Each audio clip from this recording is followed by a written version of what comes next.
For today's video po, yan po, mayroon po kami mga kinuhang mga tulya at saka kuhol. Yan po, hindi po ba napakasarap ngayon po mahal na araw po, yan po ginawa po namin. Mayroon pong ilog po dito sa likuran po mismo ng kinaroroonan ng bahay ng kaibigan po namin. Yan po, napakalinaw ng tubig. At dito po kami namulot ng kuhol. Ayan, o diba, kuhol at saka tulya. Ayan. Kasama ko si Mrs. at saka si Ate Itang. Ayan, o di po ba? Kalinaw po dyan. At ako naman po yan, namumulot po ako ng kuhol. Ayan. Napakarami po namin nakuhang kwan. Saka yan po, nakakuha pa po ako ng kwan. Kumuha pa po ako ng mga crabs na maliliit. Yan. Dami po namin kinuha po dito. At ang mga yan po ay amin pong uulamin ngayon pong mahal na araw. Ayan, di po ba? At nilagyan ko po ng water lily doon sa ibabaw para hindi po sila mamatay kaagad. Ayan. At mayroon pa po napakaganda po. Ang dami pong mga kangkong. Yan. Napakasarap na kangkong. At nandito na po sila. Umupo na po sila dito sa ilalim po ng puno ng mangga. Yan, napakalinaw ng tubig.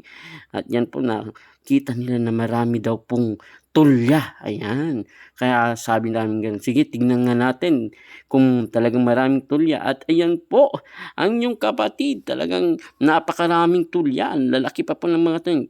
Yan po, pinili na lang po namin yung malalaking tulya po. Ayan, o di po ba? Kasarap kumuha ng tulya. Kaya yan po, instead na po noon, sana namin yung timba po namin ng kuhol. Yan, pinuno na lang po namin ng ganyan. Ang tawag dito ng tulya. Ayan. At yan na po, napuno na po namin yung timba po namin, kaya umuwi na po kami. At yan na po yung nakuha po namin. At ako po ang naglinis po yan. Nilinisan ko na po siya. Sineparate ko po yung kuhol at ang tulya. O di po ba? Yung kuhol po at yan na po ang ginawa po namin. Pinakulaan na po namin siya.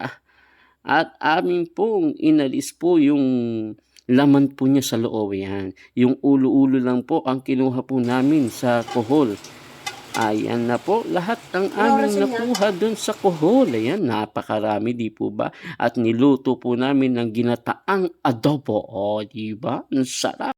Yan po yung adobo at ginataang kuhol. At sumunod na araw po, ito naman po yung ginawa po namin sa tulya. Yan po ang kinigtot at sinabawang tulya. O, di po ba? Napakasarap. Yan po ang inulam po namin sumunod na araw.